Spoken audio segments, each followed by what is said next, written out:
आज का हमारा टॉपिक है हाउ डू एटम्स एग्जिस्ट, यानी कि एटम के बारे में आपने पढ़ा कि जितने भी हमारे एलिमेंट हैं, जितने भी मैटर हैं, सारे के सारे हमारे जो हैं एटम से मिलके बने हुए हैं। ठीक है, आपने ये जान लिया। आपने ये भी जान लिया कि एटम है तो उसका अपना मास भी होता है ना। लेकिन एटम किस रूप में रहता है, हाउ डू एटम एग्जिस्ट, किस रूप में है वो। इन्वायरमेंट में यदि एटम नाम का कुछ है तो वो किस रूप में है ना। जैसे आप अपने फैमिली में हैं तो आप अपने फैमिली के साथ जुड़े हुए हैं, कनेक्टेड हैं आप फैमिली से।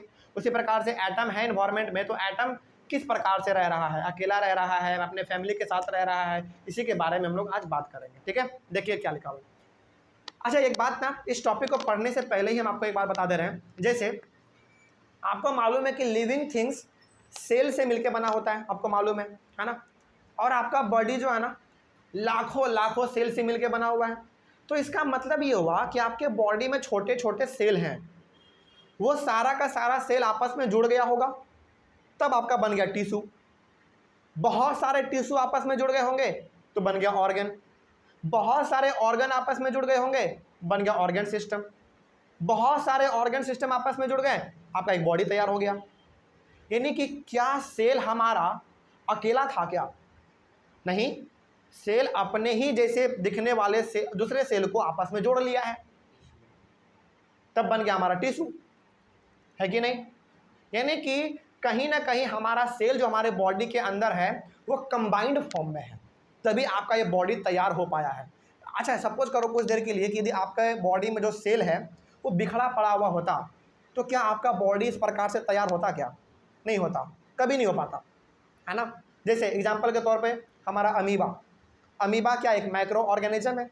क्या उसका कोई डिफिनिट शेप है क्या उसके बॉडी का? नहीं है। क्यों नहीं है?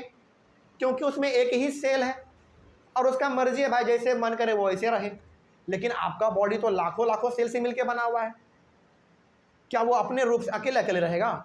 यदि ऐसा रहता ना तो आपका बॉडी कभी भी इस प्रकार से तैयार नहीं होता।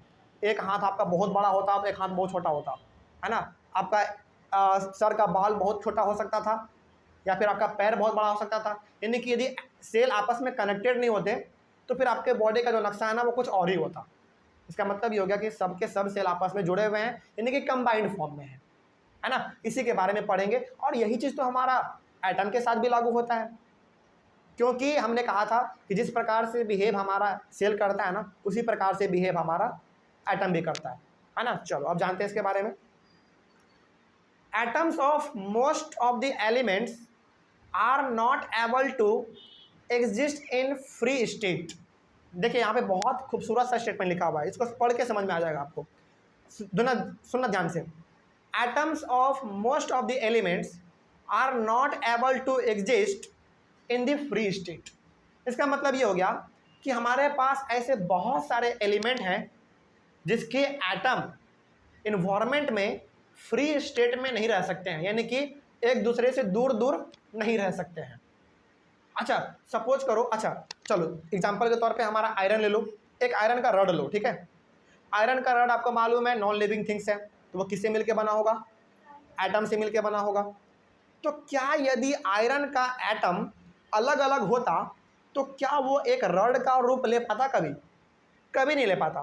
तो इसका मतलब ये हुआ, हम लोग कह सकते हैं कि आयरन का जो रड है और उसका जो एटम है आपस में बहुत जोर से टाइट से बंधा होगा, लाखों करोड़ों एटम आपस में जुड़ गया होगा, तब जाके एक सॉलिड बहुत ही ठोस चीज तैयार हुआ जिसका नाम क्या रखा गया? आयरन रखा गया। तो क्या हम लोग ये कह सकते हैं कि एटम जो है, एलिमेंट के जो एटम है वो फ्री स्टेट में होते हैं? नहीं, आप ऐसा बिल्कुल भी नहीं कह सकते। फ्री स्टेट का मतलब क्या? अकेला अकेला जिधर मन तिधर वो भटक रहा है, ऐसा तो नहीं होता है। लेकिन यहाँ पे एक वर्ड इस्तेमाल किया है, most of the atoms of the elements, यानी कि हमारे संसार में जितने भी एलिमेंट्स हैं उनमें से अधिकतर एलिमेंट के एटम जो हैं फ्री स्टेट में नहीं है। फ्री स्टेट में नहीं है मतलब कि आपस में जुड़ा हुआ है फिर, है ना। लेकिन atoms of only few elements are able to exist in the free state.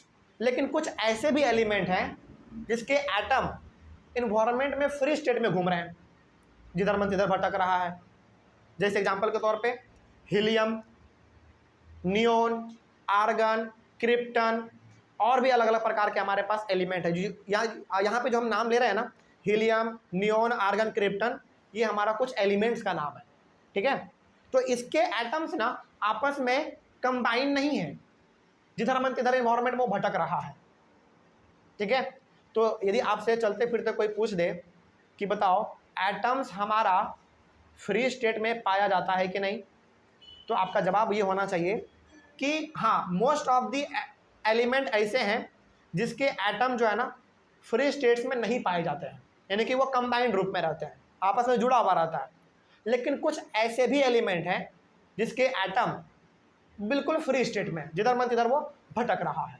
Example यदि पूछ ले तो आप एग्जाम्पल के तौर पे कौन सा दे सकते हैं? हीलियम दे सकते हैं, नियोन दे सकते हैं, आर्गन, क्रिप्टन और भी बहुत सारे हैं। बात समझ में आ रही है? आगे बढ़ते हैं फिर।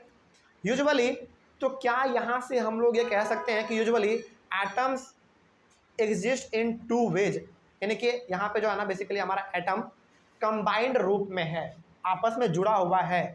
एटम आपस में जुड़ा हुआ है, इसका मतलब ये हो गया कि एलिमेंट भी आपस में कनेक्टेड होंगे, किससे? अपने एटम से, है ना। तो हमारा जो एटम है ना वो कंबाइंड रूप में है, वो भी दो प्रकार से। पहला है आपका in the form of molecules, इसके बारे में हम पहले भी बात किए थे कि जिस प्रकार से आप बहुत सारे सेल को मिलाते हैं तो आपका बनता है टिश्यू, यानी कि सेल वहाँ पे कंबाइन हुआ तब तो आपका टिश्यू बना। उसी प्रकार से जब बहुत सारे एटम आपस में कंबाइन होते हैं तो आपका बनता है मॉलिक्यूल्स। सिंपल सी बात समझ में आ रही है? तो बहुत सारे एटम को आपस में जोड़ दो, कंबाइन कर दो, आपका बन जाएगा मॉलिक्यूल्स। ये पहला रूप हो गया जब हमारा एटम कंबाइन रूप में रहता है। दूसरा है in the form of ions. Ions के रूप में भी हमारा एटम कंबाइंड फॉर्म में रहता है, आयंस के रूप में भी।